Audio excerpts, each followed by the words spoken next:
sa aming sources ang mag-among sina Alcantara at Hernandez na may parehong level ng pagmamahal sa pera. Itong si Bryce Hernandez, nagkalat na nga ang kanyang mga larawan sa social media dahil sa kanyang kabulastugan. Aba, hindi man lamang nahiyang pumasyal-pasyal sa isang kasino sa Metro Manila hanggang noong September 1, 2025. Habang naghihiring ang Senate Blue Ribbon Committee, si Bryce nasa isang kasino nagsusugal. Ang ibang BGC boys may record pa hanggang noong nakarambuan ng Agosto sa paglalaro sa mga kasino.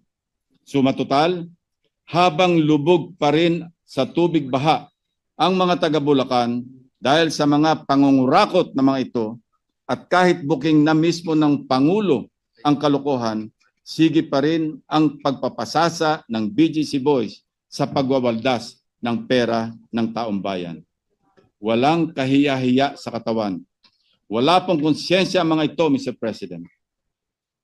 Kung garapala ng pagwawaldas ng kaban ng bayan sa mga kasino, lalong garapala ng kanilang pagduduktor ng mga dokumento para makapagnakaw.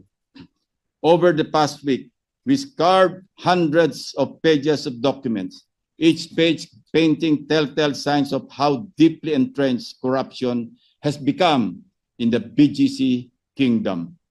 Patterns emerged not by accident, but